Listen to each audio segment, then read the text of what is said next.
सरकार ने क्या चूड़ियां पहन रखी है आपकी? अब सरकार ने क्यों नहीं- चूड़ियां पहन रखी हैं का क्या मतलब? सरकार चूड़ियां क्यों नहीं पहनने काम करती है? चूड़ियों में क्या पाकिस्तान के समस्या सामने है? जाके घुटने चूड़ियों में टेक क्या देते हो। समस्या है दीपक झा जी? सुनिए मैं बताता नहीं हूँ, चूड़िया बात यह है, नहीं चूड़िया पहनने से क्या तात्पर्य है आपका? चूड़ियां एक पहनने सेकंड मैथिल साहब, का तात्पर्य मैथिल क्या साहब है? मैं बात कर रही हूँ। चूड़ियां पहनने से क्या मतलब दीपक झा जी? सरेंडर कर देना। चूड़ियां पहनना मतलब सरेंडर कर देना। Okay, now now hear me out. आपके घर में महिलाएं हैं? अरे आजकल पुरुष आपके भी घर में चूड़ियां महिलाएं पहनते हैं? हैं। आजकल पुरुष भी आपके घर में चूड़ियां महिलाएं पहनते हैं? अरे पुरुष भी चूड़ियां आपके पहनते घर में महिलाएं हैं? अरे पर्सनल की होने की जरूरत अरे नहीं, आपको क्योंकि पूर्णिमा जी। आप पर्सनल नहीं, हुए। नहीं। चूड़ियां पहनना क्या बोला मतलब मैंने? सरेंडर कर देना। क्या कौन बोला सी मैंने? किताब में पढ़ के आ गए भाई? नहीं, चूड़ियां पहनना कौन क्या सी गलत है किताब क्या? में पढ़कर आ नहीं, गए चूड़ियां आप? पहनना गलत है जो क्या? चूड़ियां कौन सी पहनता है वो किताब में सरेंडर लिखा है? करता है चूड़ियां क्या? पहनना चाहिए। आपके कौन सी घर की किताब में महिलाएं लिखा है? चूड़ियां पहनती है चुप तो कर जा। सरेंडर कर देती है नहीं, क्या? कौन सी किताब में कौन लिखा है? सरेंडर चूड़ियां करता है? पहनना बताइए गलत जरा है? मुझे। नहीं, चूड़ियां कौन सी पहनने किताब का में लिखा है? मतलब सरेंडर करना अरे, कैसे? तो चूड़ियों पहनना कौन सी किताब में लिखा है? चूड़ियां मैं पहनना पूछ रही गलत हूँ, है। चूड़ियां पहनना मतलब कौन सी सरेंडर किताब में करना गलत है? कैसे? चूड़ियां महिलाओं की सम्मान की बात है। तो फिर सरेंडर करना कैसे हुआ? तो अरे चिल्ला क्यों रहे हो भाई? चिल्ला आप क्यों क्या रहे हो कर रहे हैं?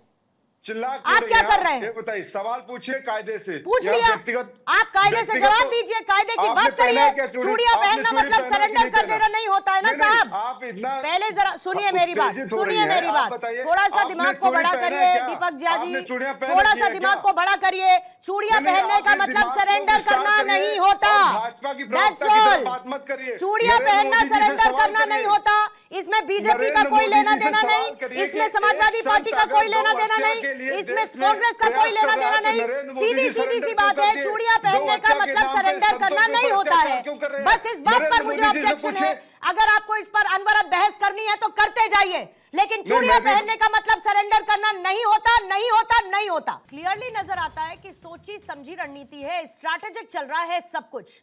फिर उसके बाद कहने वाले कह देते नहीं हमें तो कोई चुनावी फायदा नहीं चाहिए, हम तो कोई इमेज पोर्ट्रे करने की कोशिश नहीं कर रहे। अगर नहीं है और ये सिर्फ श्रद्धा है तो चुनावी साल में क्यों?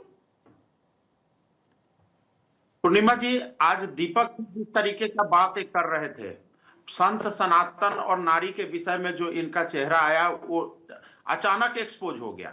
जिस तरीके से इनकी मानसिकता जो रही है, ये आज सनातन की चिंता करते हुए नजर आ रहे हैं। इनके सर्वश्रेष्ठ नेता ने ही कहा था कि हिंदू हिंसक होते हैं, ये सबने देखा है। दीपक जी आपकी आवाज प्रश्न नहीं आ ये रही है, नहीं, बस बता रही हूँ आपको। ये नहीं है। हाँ, आज डिबेट का विषय ये नहीं है। आज डिबेट का विषय है कि जो मुक्तेश्वरानंद जी हैं उसको मारेंगे और बात जब कोई करेगा विपक्षी नेता तो उसको कहेंगे कि चुनावी मुद्दा है। कोई चुनावी मुद्दा नहीं है, इसका कोई चुनाव से वास्ता नहीं है। सीधी सीधी बात आप है कि नारी का देश में सम्मान गौ हत्या नहीं बंद होना करते चाहिए। हैं, लेकिन नारी का संगीत, सम्मान सोम नहीं है। जैसे व्यापारी नारी जो भाजपा के चूड़ी नेता आपने है कमजोर का और प्रतीक गौ बताया, हत्या वो और स्वाभिमान बीफ मांस के दीपक सबसे जी बड़े सुन लीजिए, एक्सपोर्टर है, फिर उसके वो बाद जवाब काम दे करते हैं इसके लिए। दीपक जी सुन लीजिए, फिर इसलिए जवाब दे दीजिएगा, कोई इसलिए दिक्कत गलत नहीं। बयानबाजी नहीं, गलत बयानबाजी नहीं करेंगे। ठीक है। चाहे कोई भी हो, भाजपा का प्रवक्ता हो चाहे कोई भी हो, यहाँ गलत बयानबाजी नहीं।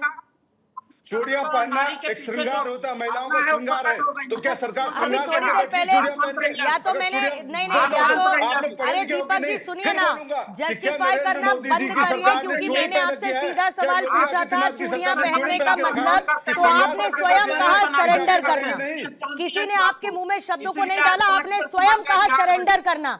अब आप उसे नारी का सुनिए, श्रृंगार बता मैंने रहे हैं। कहा, अब आप पूर्णिमा जी बता सुन रहे हैं लीजिए। जब उस पर मैंने ऑब्जेक्शन किया, नहीं, अब आप object बता किया। रहे हैं आपने पहले मैं- कहा सरेंडर मैं बातें करना बता रहा और हूं, बहस आप इस सुनिए। पर नहीं है, इसीलिए इस पर और समय जाया नहीं करूंगी। नहीं, जब इस इस पर पे और बहस समय नहीं है जाया तो नहीं आपने करूंगी अनावश्यक दीपक झा रूप से जी। इसको बहस का बहस मुद्दा इस पर बनाने नहीं की है, कोशिश बहस का किया। मुद्दा ये पूर्णिमा नहीं जी, है। गलती आपकी लेकिन है। अगर कोई आपने भी इसको मुद्दा ऑब्जेक्शनल क्यों बात बनाया? कही जब जाएगी मैंने तो उस कहा पर कि रोका नरेंद्र जाएगा, मोदी उस जी पर ने टोका चूड़ियां पहन जाएगा। रखी है, इनकी सरकार आप के दीपक नेता जी हैं। रुक जाइए, चूड़ियां रंजन जी पहनने को का- अपनी बात पूरी चूड़ियां करने पहनने दीजिए। का मतलब होता है कि श्रृंगार रंजन करके जी बैठ गए बोलिएगा। क्या?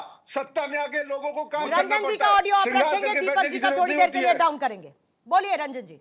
मुझे देखिए, जिस तरीके से शंकराचार्य पर भी विवाद है, शंकराचार्य में जहां तक मुझे पता है, एक तो डांडी सन्यासी होना चाहिए। डांडी सन्यासी का मतलब जो हाथ में डंडा लिया हो। दूसरा महाज्ञानी होना चाहिए जो वेद पुराण और उपनिषद के ज्ञानी हो। तीसरा उसको तीनों पीठ से मान्यता प्राप्त हो।